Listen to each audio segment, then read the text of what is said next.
A Frente Parlamentar da Agropecuária espera que o Congresso vote e aprove já na próxima semana o projeto de Lei 490, que trata das demarcações de terras indígenas, estabelecendo a data da Constituição como marco temporal para as reivindicações de novas áreas. A pressa tem relação com o julgamento do Supremo Tribunal, que vai analisar a constitucionalidade do marco temporal no próximo dia 7 de junho.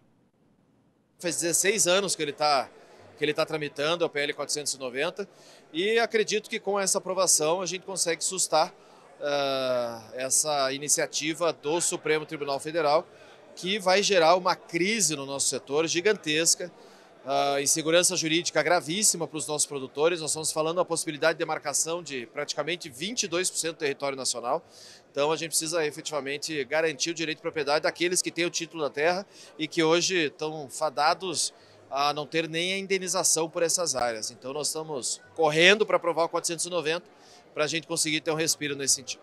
Em relação à reforma tributária, o presidente da FPA acredita que o caminho ainda será longo, até porque o texto indicado, que é a PEC 45, é muito ruim para o setor agropecuário. Nós estamos falando em um aumento de tributação enorme, a inviabilização de alguns setores da cadeia produtiva, e a gente precisa buscar soluções para isso. Eu estou querendo ser convencido pelo relator e pelo secretário Apide que eu estou equivocado, ainda não me convenceram.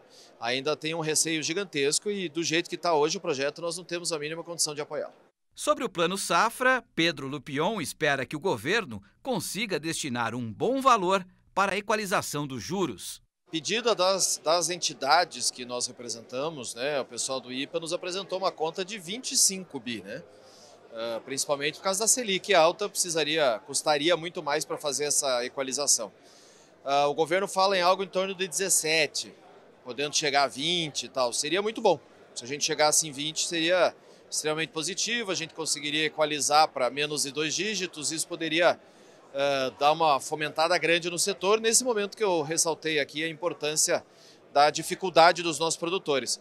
Mas nós estamos ainda conversando. O problema é que com essa conformação da esplanada dos ministérios, em vez de falar com 2 ou 3 ministérios, a gente tem que falar com 6, né? Essa semana temos conversas com o presidente do Banco Central para buscar qual será o montante possível. O dinheiro existe, a gente precisa buscar o espaço fiscal para executar esse Plano Safra. Essas declarações do presidente da Frente Parlamentar da Agropecuária foram feitas hoje durante um fórum do setor cafeeiro, aqui na capital paulista. Ainda nesta edição, você confere a reportagem completa sobre o evento. Agora eu quero chamar o Miguel Daúde para comentar essas falas do deputado Pedro Lupion, porque, Daúde, assunto político foi o que não faltou nesta semana, não é? Uma boa noite para você, seja muito bem-vindo. Boa noite, Priscila, boa noite a todos. Pois é, Priscila, essa semana tivemos aí a aprovação em comissão da reestruturação do governo, né, e que muda alguns órgãos, passa para o Ministério, passa para outro. Você tem ali uma situação em que até o presidente Lula chegou a dizer não, está tudo bem, lógico, porque dia 1º, se não for aprovado, volta ao que era no governo anterior. Então, por pior que por mais que você não considere, né, o governo, que essas mudanças possam ser feitas ou não, você não tem outra alternativa, né? Então, essa questão da aprovação da estrutura do governo foi que levou o presidente da Frente Parlamentar a dizer, olha, você conversava com 3, agora você tem que conversar com 6, né?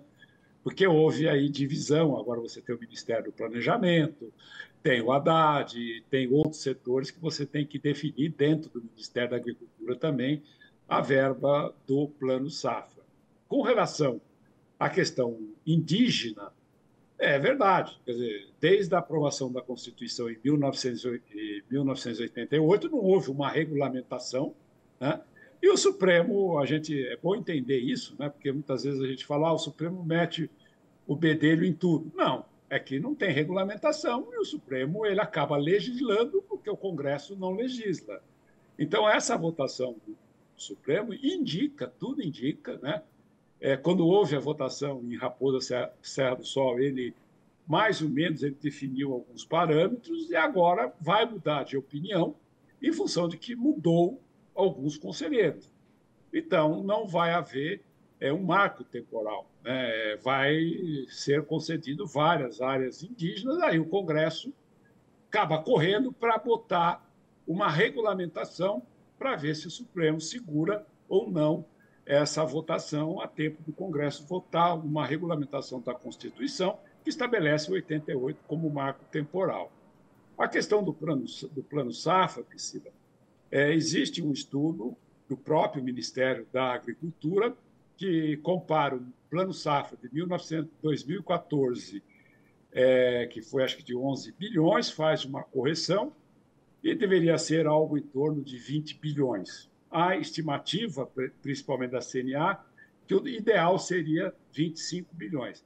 Mas, enfim, eu acho que até os 20 bilhões vamos ter aí alguma dificuldade, Priscila.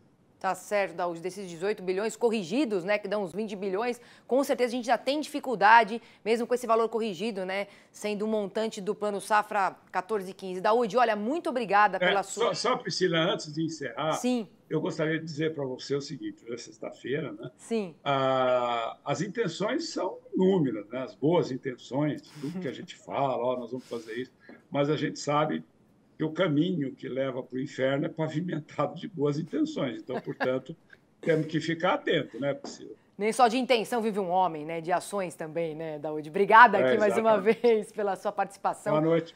Um excelente fim de semana. Isso, ótimo fim de semana. Obrigado.